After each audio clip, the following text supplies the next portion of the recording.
जय जगन्नाथ। मु योग शिक्षक प्रदीप कुमार आपण मानू योग साधना चैनल को स्वागत जनाऊँ।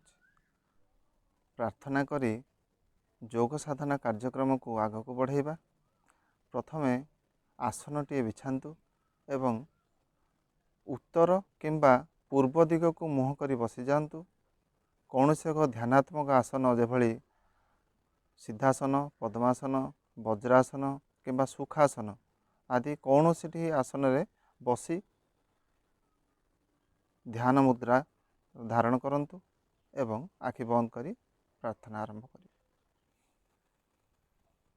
ओम भूर्भुवः स्वः तत्सवितुर्वरेण्यं भर्गो देवस्य धीमहि धियो यो नः प्रचोदयात्।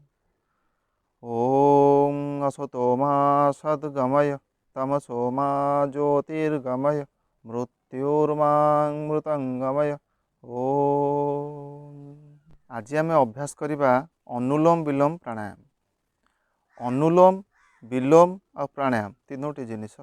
अनुलोम अर्थ ग्रहण करवा, विलोम अर्थ बाहर को काढ़ा एवं प्राणायाम प्राण आउ आयाम। प्राणर अर्थ जीवनीय शक्ति बा भाइटाल एनर्जी जहाँ आमको जीवित रखे।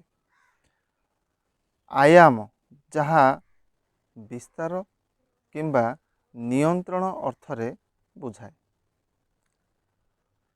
शरीर भितर प्राण शक्तिर विस्तार किंबा नियंत्रण ये हूँ प्राणायाम। चलतु अभ्यास करवा।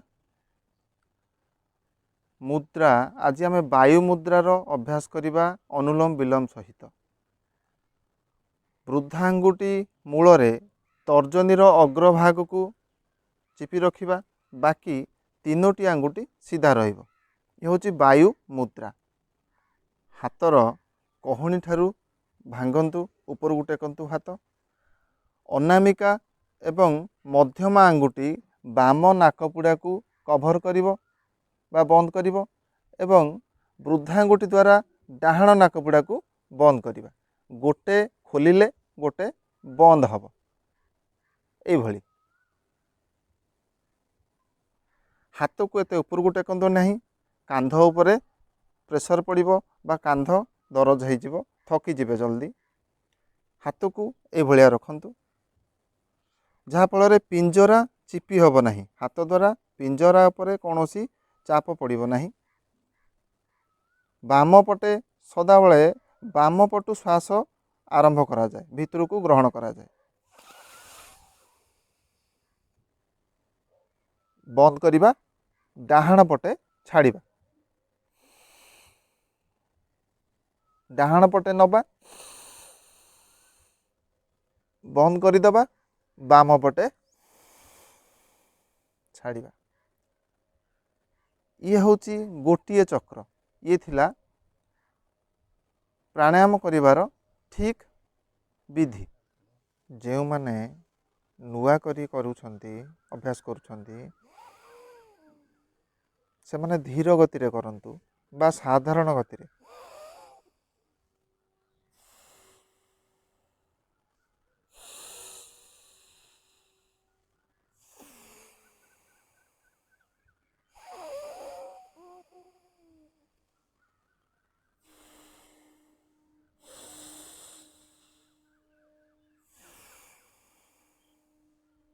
आसंतु मो सांगरे 5 मिनिट अभ्यास करवा। आपण को मध्य अभ्यास हो जिवो आउ मु किछि नुआ तथ्य आपण को सांगरे रखि परिबी। बाम नासिका छिद्र रे श्वास भीतर को बिढ़ंतु। बाम पट नासिका को बंद कर दियंतु, डाहाण पटे छाड़ंतु। डाहाण पटे नियंतु, बाम पटे छाड़ंतु।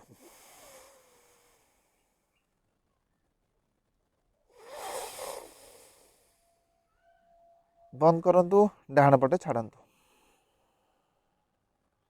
डाहाण पटे नियंतु, बाम पटे छाड़ंतु।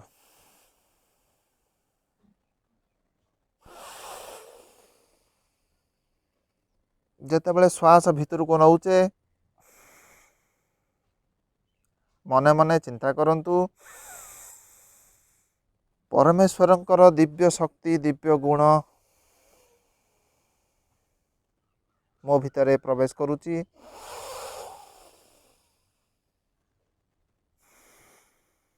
ଆନନ୍ଦ ଦୟା କରୁଣା ଭଳି ଦିବ୍ୟ ଜ୍ଞାନ ଦିବ୍ୟ ଦୃଷ୍ଟି ମୋ ଭିତରେ ପ୍ରବେଶ କରୁଛି। ମୁଁ ଭିତରୁ ଭିତରୁ ନିରୋଗୀ ସୁସ୍ଥ ଏବଂ ସୁନ୍ଦର ମନର ଶରୀରର ଅଧିକାରୀ ହେଉଛି। ବାମ ପଟେ ନିଅନ୍ତୁ, ବନ୍ଦ କରନ୍ତୁ, ଡାହାଣ ପଟେ ଛାଡ଼ନ୍ତୁ।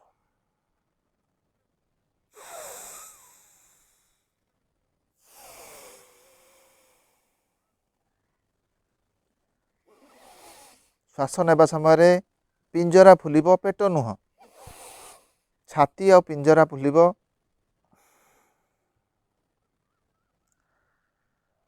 ଶରୀର ବେକ ମେରୁଦଣ୍ଡ ଏଥିରେ କୌଣସି ହଲିବ ନାହିଁ, କାନ୍ଧ ଉଠିବ ନାହିଁ, କେବଳ ଛାତି ଫୁଲିବ ଆଉ ଛାତି ତଳକୁ ଖସିବ।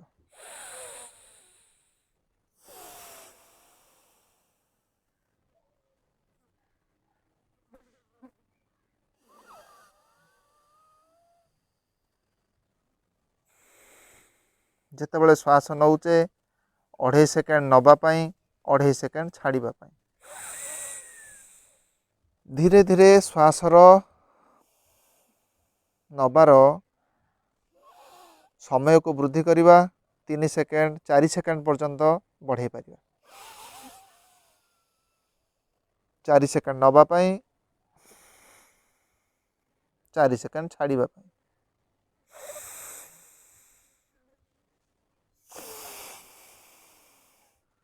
ସୁବିଧା ଦୃଷ୍ଟିରୁ ମୋ ହାତ କହୁଣି ଉପରକୁ ରଖୁଛି, କିନ୍ତୁ ହାତ ଏଇ ପୋଜିସନରେ ରହିବ, ଏଇ ସ୍ଥିତିରେ, ଏଇଭଳି। ଆମେ ବିଧି ବିଷୟରେ ଜାଣିଲେ, ଏଥର ସମୟ ବିଷୟରେ ଜାଣିବା। 5 ମିନିଟ୍ ଅଭ୍ୟାସ କଲା ପରେ କିଛି ସମୟ 1 ମିନିଟ୍ ପର୍ଯ୍ୟନ୍ତ ଆମେ ବିରତି ଦେବା। 2 ନାକପୁଡ଼ାରେ ଶ୍ୱାସ ଭିତରକୁ ନେବା ଏବଂ ଛାଡ଼ିଦେବା। ଏଭଳି 5-7 ଥର କଲା ପରେ ଶ୍ୱାସର ଗତି ସାଧାରଣକୁ ଫେରି ଆସିବ।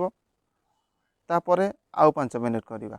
ଏଇଭଳି 20 ମିନିଟ୍ ଆମେ ଅଭ୍ୟାସ କରିବା ଅନୁଲୋମ ବିଲୋମର।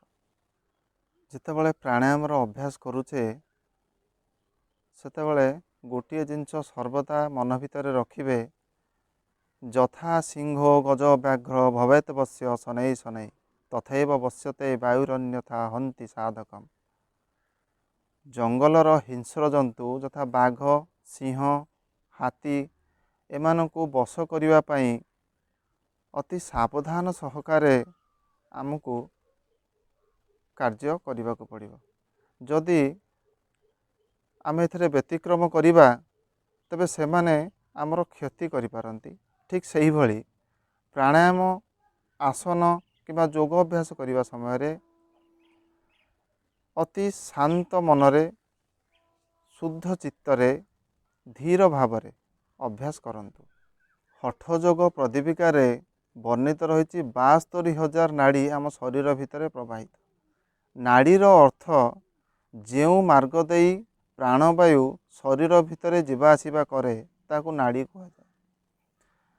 ନାଡ଼ି ଗୁଡ଼ିକ ଶୁଦ୍ଧ ହେବା ଫଳରେ ଆମ ଶରୀର ସୁସ୍ଥ, ସୁନ୍ଦର ଏବଂ ଶକ୍ତ ହୁଏ। ସମସ୍ତ ବାତ ରୋଗ, ସନ୍ଧିବାତ, ଗଣ୍ଠିବାତ, ଆମବାତ, କମ୍ପବାତ ଏବଂ ସ୍ନାୟୁଜନିତ ଦୁର୍ବଳତା ଦୂର ହୁଏ। ପିତ୍ତଜନିତ ସମସ୍ୟା, ମୂତ୍ରଜନିତ ସମସ୍ୟା, ଧାତୁ ସମସ୍ୟା ଏବଂ ଚର୍ମ ରୋଗ ଆଦି ଦୂର ହୋଇଥାଏ। କଫଜନିତ ସମସ୍ୟା ଯେଭଳି सर्दी काश छिंक पुरातन सर्दी ए समस्त समस्यार निराकरण होता है। हृदय शिरा गुड़िक भितर आसीथिबा ब्लकेज गुड़िक दूर हुए जदि आम 3 ରୁ 4 मास नियमित 2 बेला अभ्यास करुचे तेबे 30 ରୁ 40 भाग ब्लकेज खोली जाए। सर्वशेष आम हठ योग विषय किसी जानिबा। आम जो आसन प्राणायाम अभ्यास करुचे से आसन प्राणायाम विस्तृत विवरणी हठ योगर शास्त्र गुड़िकर वर्णित। हठ योग प्रदीपिका घेरंड संहिता हठ रत्नावली सिद्ध सिद्धांत पद्धति यही बहुत गुड़े शास्त्र जहाँ आसन प्राणायाम विषय विस्तृत विवरणी देइछन्ति। सही हठ योग कौन ह आउ ठ दुईटी शक्ति आम भितर काम करुछि। एक सूर्य एवं एक चंद्र सिद्ध सिद्धांत पद्धति रे यार उल्लेख रही। हकार कीर्तित सूर्य स्टकार चंद्र उच्यते सूर्य चंद्र मसौर्यगात हठ योग निगद्यते। यार अर्थ हकार हेउची सूर्यर द्योतक ठकार हेउची चंद्रर प्रतीक। यही दुईटी शक्ति आम भितर काम करुची। डाहाण नासिका जहाँ को आम दक्षिण स्वर बोली कहूचे ताहा सूर्य शक्तिर संवाहक एवं बाम नासिका जहाँ को आम बाम नाड़ी बोली कहूचे ताहा होची चंद्रर प्रतीक। यही दुईटी शक्ति मिसिले आम मन भितर आम व्यवहार एवं आमर चरित्र निर्माण हुए आम कर्म गुड़िक संपादित हुए। दक्षिण नासा मार्ग बा सूर्य नाड़ी पिंगला रूपे नामित। से पिंगला रो काम होउछि एक अग्नि शक्ति ऊर्जा शक्ति पराक्रम वीर्य ये होछि तार गुण। एवं बाम नासिका मार्ग ईडार प्रतीक जहाँ आमको सोम शक्ति प्रदान करे। शांति दया करुणा प्रेम ये होछि ताहार कर्म बा ताहार धर्म। ए उभय शक्ति मिसी जोग मार्ग रे जदि आमे आगु को बढ़िबा ए उभय शक्ति द्वारा एक तृतीय दैवी शक्तिर जागरण हुए जहाँ को आमे कुंडलिनी शक्ति कही थाउ। हठ जोगर मूल उद्देश्य होउची सही कुंडलिनी शक्ति को जागृत करी आम शरीर भितर थिबा जो शारीरिक और मानसिक शक्तिर संपूर्ण जागरण एवं मानव को महामानव रे परिवर्तित करे। तबे आज आमे संकल्प नेबा जे जोग को मो शरीर भितर नियमित नित्य दिन कार्य रे सम्मिलित करी आ सबुदिन मु जोग करी। तेबे आसंतु आजिर कार्यक्रम आजिर अभ्यास को आम एठी विराम दबा आ शांति पाठर सह विदाय नबा। आखि बंद करंतु शांति पाठ करिबा। ओम सर्वे भवन्तु सुखिनः सर्वे सन्तु निरामया सर्वे भद्राणि पश्यन्तु मा कश्चित् दुःखभाग् भवेत्। ओम शांति शांति शांति। ओम आमे जोगर दुईटी पक्ष सदाबले रखा चेष्टा करुछु। वैज्ञानिक एवं आध्यात्मिक पक्ष। आशा करुछु भिडियोटी आपन को भल लगी। जदि आपन को भिडियोटी भल लगी तेबे लाइक शेयर आउ चैनल को सब्सक्राइब करंतु। आमको जोग विषय किसी नुआ तथ्य जानिबा पई जोगाजोग करंतु। ओम जय जगन्नाथ।